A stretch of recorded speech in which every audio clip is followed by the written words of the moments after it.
여러분 안녕하십니까? NWN 내외 방송 뉴스를 시작하겠습니다. 먼저 오늘의 주요 뉴스입니다.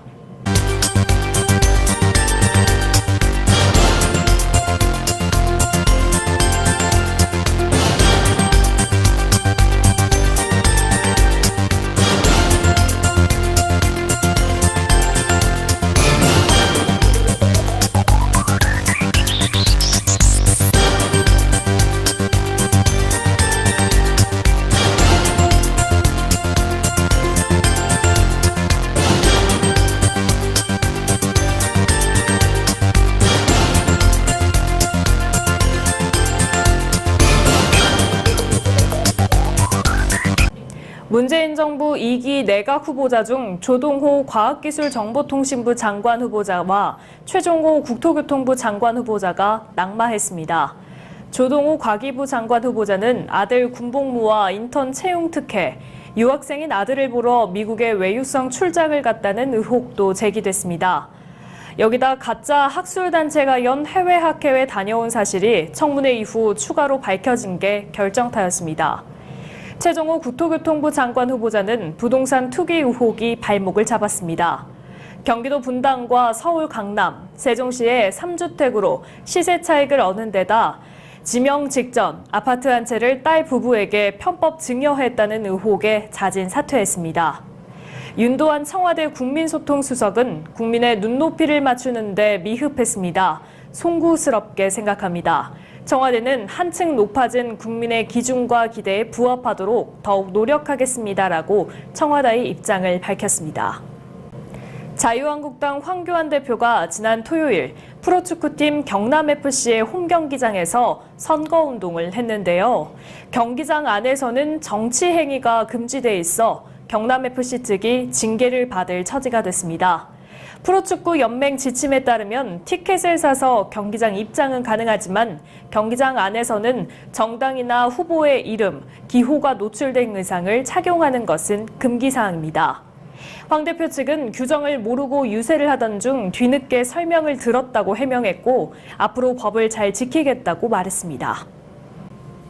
지난해 7월 도입된 주 52시간 근로제 위반 기업의 처벌 유예 기간이 3월 말 종료됨에 따라 어제부터 주 52시간 근로제가 본격 시행됐습니다. 고용노동부는 주 52시간 근로제를 위반한 직원 300명인 이상 기업에 대해 시정명령을 내리고 시정명령 기간 이후에도 개선되지 않으면 처벌하게 됩니다.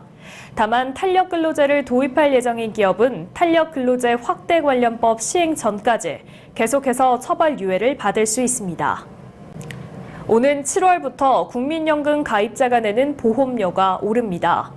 보건복지부에 따르면 7월부터 1년간 국민연금 보험료의 산정 기준인 기준소득 월액이 상한액이 468만 원에서 486만 원으로 하한액은 30만 원에서 31만 원으로 인상됩니다. 이에 따라 국민연금 최저보험료는 월 2만 7천 원에서 2만 7,900원으로 인상되고 최고보험료는 월 42만 1,200원에서 월 43만 7,400원으로 16,200원 오릅니다. 다만 가입자가 직장인이면 보험료의 절반은 자신이 내고 나머지 절반은 회사가 부담하며 지역가입자는 자신이 전액 부담해야 합니다. 저소득 노인에게 주어지는 기초연금이 오는 25일부터 최대 월 30만 원으로 늘어납니다. 보건복지부에 따르면 65세 이상 노인 중에서 소득과 재산을 합한 소득 인정액이 하위 20%의 기초연금 수급자 기준 연금액을 월 30만 원으로 인상하는 기초연금법 개정안이 이달부터 시행됩니다. 올해 기초연금 선정 기준액은 노인 다가구의 경우 월 137만 원, 부부가구는 월 219만 2천 원으로 국민연금을 받는 액수와 배우자의 기초연금 수급 여부 등에 따라 기초연금액은 일부 깎일 수 있습니다. 스페인 주재 북한 대사관에 침입해 확보한 정보를 미국 연방수사국 FBI와 공유했다는 반북단체 자유조선의 주장과 관련해 미 MBC 방송이 소식통을 인용해 FBI가 정보를 입수한 게 맞다고 보도했습니다. MBC는 그러면서 전직 정보당국자를 이용해 보안에 철저한 북한 정권의 특성을 고려하면 북한 대사관에서 확보된 자료는 꽤 중요한 것일 수 있다고 덧붙였습니다. 앞서 북한은 현지 시간 지난달 31일 대사관 습격 사건이 발생한 지 한 달여 만에 공식 반응을 내고 FBI 연루서를 거론하며 수사 정황을 주시하고 있다고 밝혀 북미 협상 재개 과정에서 변수가 될지 주목됩니다. 수출이 반도체와 중국 영향으로 넉 달 연속 하락했습니다. 산업통상자원부는 지난달 3월 수출이 전년 동기 대비 8.2% 감소한 471억 1천만 달러를 기록했다고 밝혔습니다. 산업부는 반도체 가격 하락과 중국 경기 둔화가 지속된 점, 조업일이 하루 감소한 점과 기저효과 등의 영향으로 수출이 하락했다고 설명했습니다. 수출은 지난해 12월 마이너스 1.7%로 떨어진 이후 올해 1월 마이너스 6.2%, 2월 마이너스 11.4%를 기록했습니다. 수입은 전년 대비 6.7% 감소한 418억 9천만 달러를 기록했고 무역 수치는 52억 2천만 달러로 86개월 연속 흑자를 유지했습니다. 지난 2007년 백제왕실 사찰인 왕흥사지에서 발견된 국내에서 가장 오래된 사리공예품이 국보로 승격됩니다.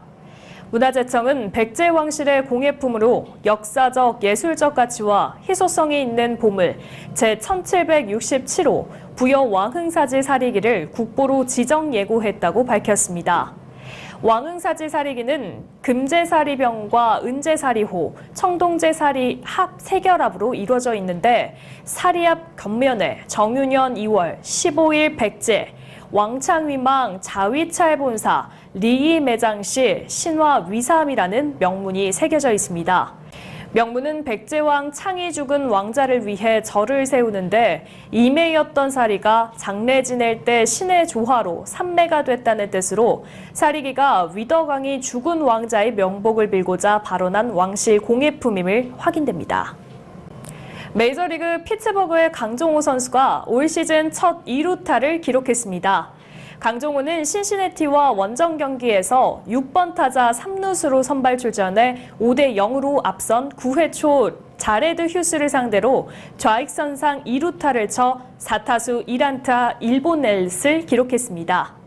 개막전에 이어 2경기 연속 안타를 친 강정호의 시즌 타율은 2할 8푼 6리입니다. 지난 26일 남양주시는 안중근 의사 순국일을 맞아 고종과 순종 황제가 묻혀있는 흥유릉 앞에서 금곡 100년, 미래 100년 도시재생 행사를 개최했습니다. 행사에는 조광한 남양주시장을 비롯해 신민철 남양주시의회 의장, 남양주시의회 의원, 경기도 의원, 문화재청 관계자와 시민 등 300여 명이 참석했으며 1시간 동안 진행됐습니다.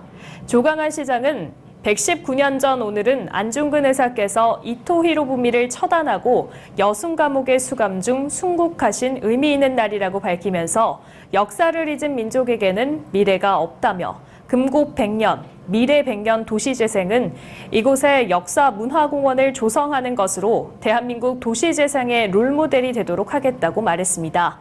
자세한 소식 저희 카메라에 담아왔습니다. 화면으로 만나보시죠. 박물관을 만드는 거는 이제 학생들의 약간 도움이 되고 홍유릉이 옆에 있으니까 학생들이 이제 체험 학습 그런 거에도 약간 되고 좋은 것 같아요. 예, 두 가지 의미가 있습니다. 첫째는 홍릉과 유릉이라는 홍유릉 금공동을 대표하는 역사문화지구가 도심 재생사업이라는 아이템으로 새롭게 태어난다는 의미가 있고요. 그동안 고종과 순종의 능이었던 이곳이 가로막고 있는 이 도시의 흉물 같은 이 건물이 헐어짐으로 해서 새로운 역사문화공간으로 탄생이 되고 그것을 통해서 우리가 독립운동의 가치와 앞으로 우리가 살아가야 될 미래에 대한 분명한 목표를 다시 세우겠다는 점이 큰 의미를 갖는 점이라고 생각합니다. 네, 어제는 가벼운 농담을 하는 만우절이었는데요. 봄도 장난을 치는지 바람이 차갑기만 합니다. 오늘도 역시 평년 기온 수준이겠으나 바람이 매서운 편입니다. 바람 때문에 옷차림은 따뜻하게 해야겠지만 미세먼지 쌓일 틈이 없어 이번 주 내내 맑은 하늘을 볼 수는 있겠습니다. 오늘 뉴스 여기서 마치겠습니다. 시청해주신 여러분 고맙습니다.